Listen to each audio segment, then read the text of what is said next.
there is little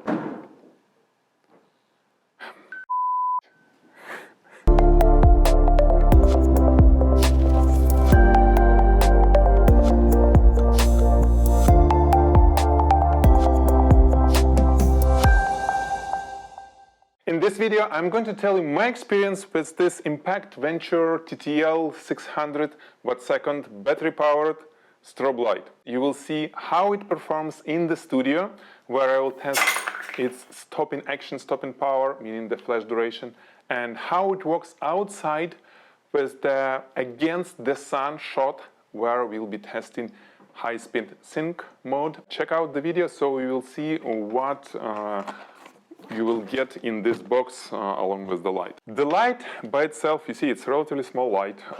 The cool stuff that it's LED modeling light. It's 1500 lumen. Well, it's quite bright. Quite bright. It works really well in the studio. It has this protective dome. Since this light has no AC power connection, meaning that it will always run on the battery, and battery cannot be charged simultaneously while inserted in the strobe. Of course, the usage of this light is outside. Everything sits quite tight. I like the controls. You will see I'm not going to spend too much time here, but in general, there is a way to control everything from here, as well as everything from this high-speed TTL transmitter. It has power mode and quick mode. Quick mode is at full power, it recycles in 1.2 seconds. It's super fast recycling time at full power. At power mode, it's 3 seconds. I expect quick mode power output to be at least 2 times less than on power mode. The strobe power is 600 watt-second. It's a lot of power. Flash duration can go up to 19,500 of a second. It's on minimum power. There is a really short flash duration starting about 1/8 of its power.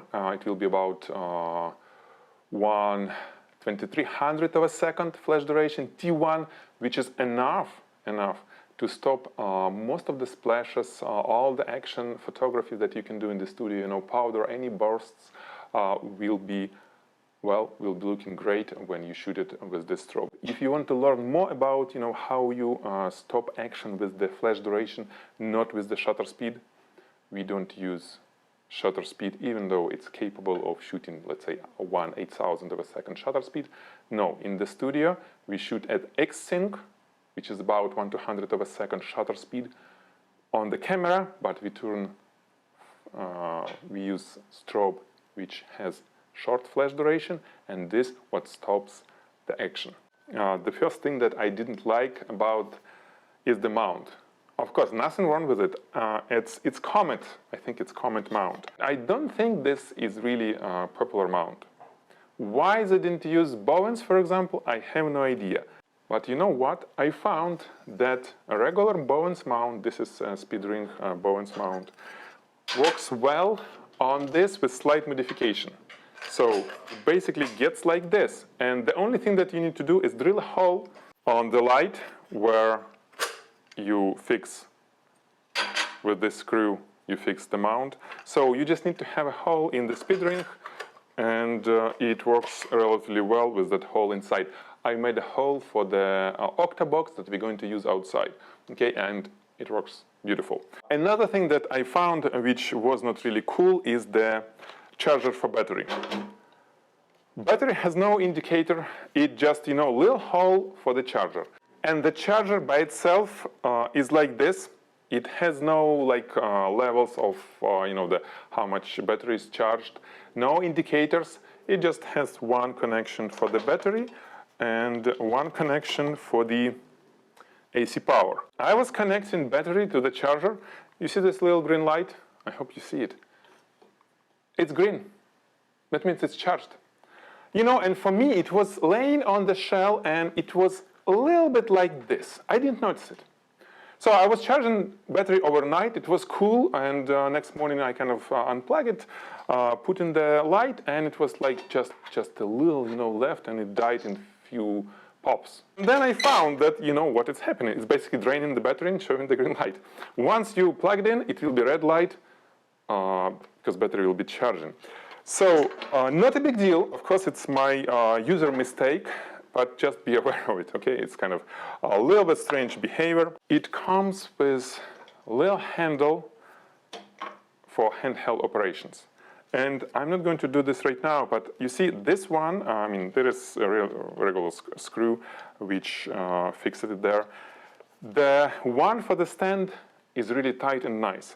This one, unfortunately, it's all plastic and it's flimsy. I never even tightened really tight. I mean, if I tightened it, it didn't help. It was slightly, you know, I was holding it and I was afraid that it will fall off because it was not that well connected.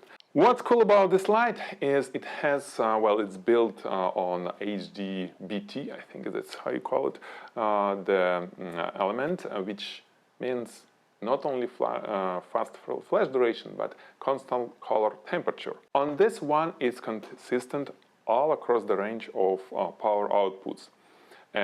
In power mode, I think it's 5600K. In quick mode, it's 5500K Kelvin. You won't have any issues with light, you know, going off compared to other strobe lights that you may have on set. When color temperature gets mixed, it's a really disaster. Okay, and now flash duration test. I have connected our light, our Venture TTL-600, using the cord, just a regular PC connector for the strobe, just to see how it will work. So Sony a7R III on manual mode, and I have this little composition. Going to throw the eyes there, and I will try to catch the splash. 1/200 of a second shutter speed. We have this setup, spotlight on the strobe, and this is actually Fresnel lens from Aperture. We have a review of it. You can check. It's super cool. Light modifier for studio strobe photographers. Studio strobe photographers? What? Anyway, spotlight. Okay. Behind the glass, 1/16 of full power. On a quick mode, it will be 1/3700 of a second. Wait a second. It's T.5. I never liked when strobe manufacturer put T.5 time. That's not correct. We don't care about T.5. When we freeze something, we need to see T.1. Anyway, it's ready. Let's try to shoot. Let's see if it will freeze or not this splash, and if I will be able to catch it actually, which is not clear as well. 3, 2, 1. Well, I did catch something, but it was not the splash. Woo! Bingo! Made it. So we have this, and let's see. Let's just check so we can see by ourselves. Okay, from what I see, there is no motion blur at all. There is no motion blur. It's frozen. There is depth of field issue, right? Well, when we shoot splashes, we need to have deeper depth of field. However, this is perfectly frozen. 1/8 of full power on a quick mode. One more time, and you see what is going on. Ooh! It works. It can freeze. Glass didn't survive. Anyway, let's move to the field test now. Okay, guys, so we're going to shoot on this, well, unusual location. This is a bridge on top of the highway. We have sun. Unfortunately, you see too much cloud, so hopefully we'll get some little bit more sun. And the idea is this. Since this is high-speed sync light, we're going to shoot it against sun with TTL mode, okay? And I'm going to use so-called HDR in one shot. I call it this way.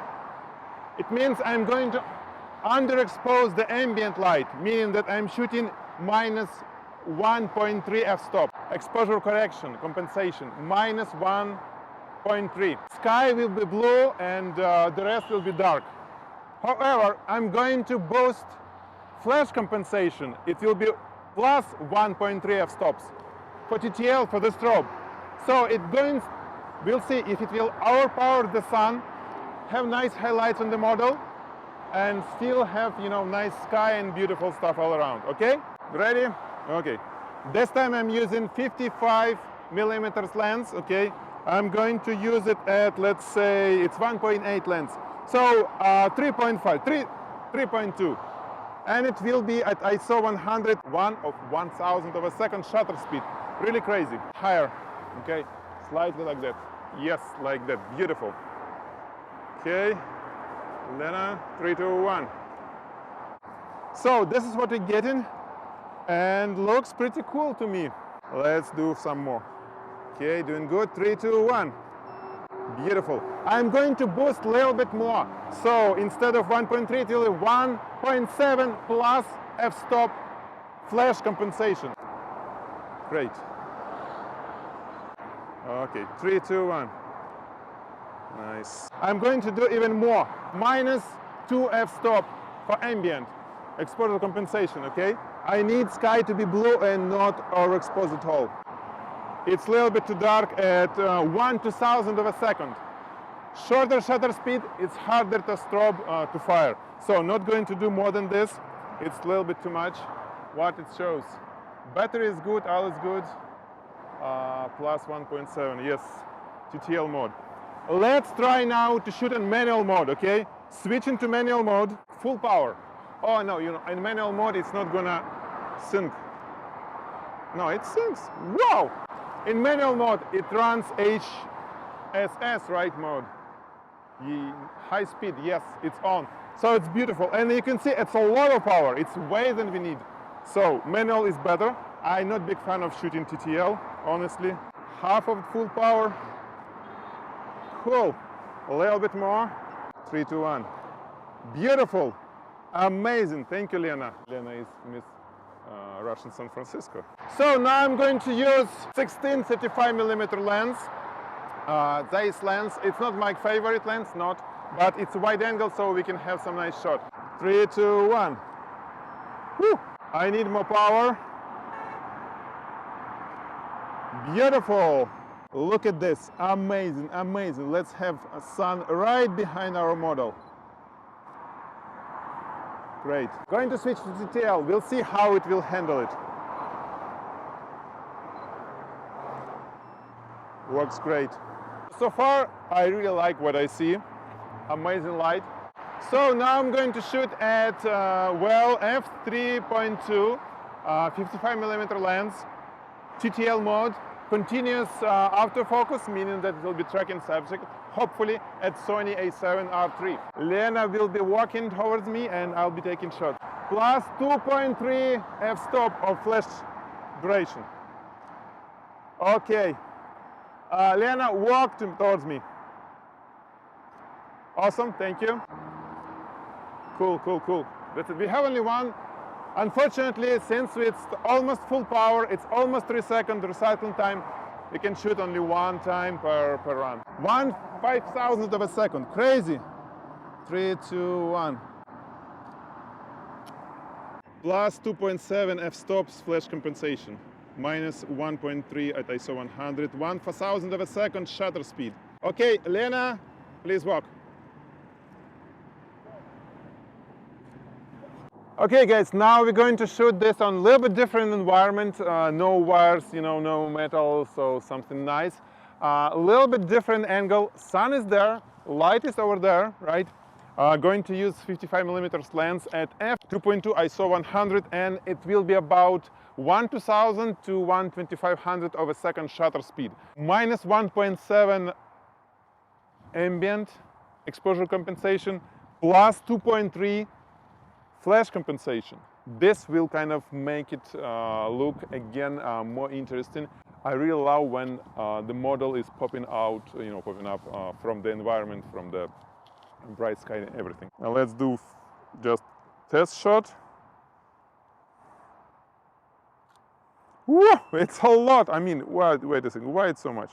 Okay, 1.7 plus 1.7 exposure compensation just looks good, right?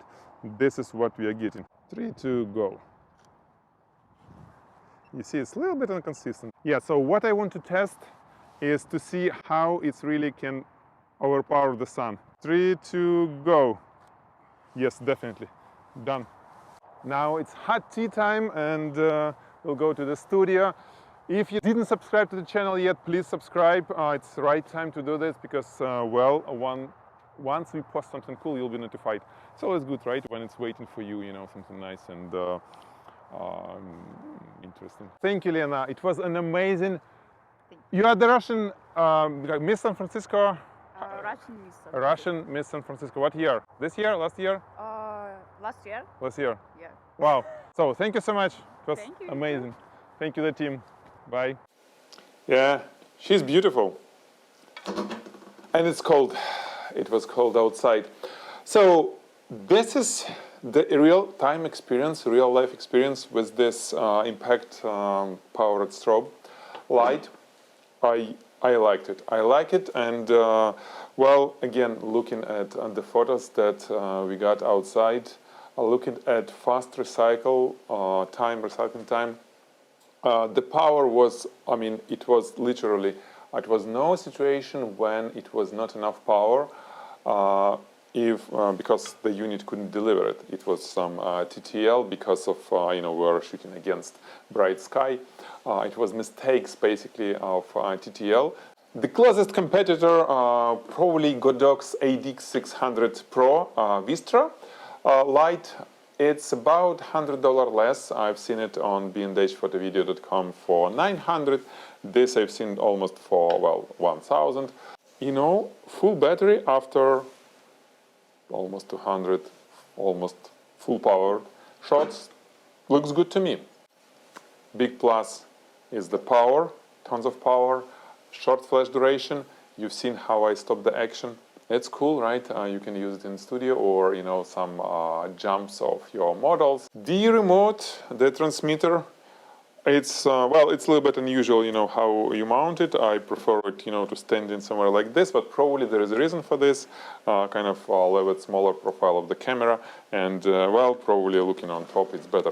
Anyway, it works really nice. It can control everything, and I have no problem using it. I like it. On the downside, I would put the only thing that is the mount.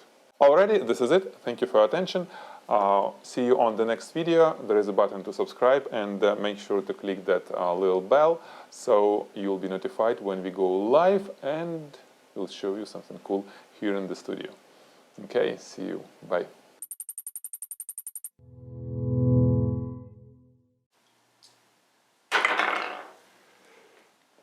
So it works, except the glass.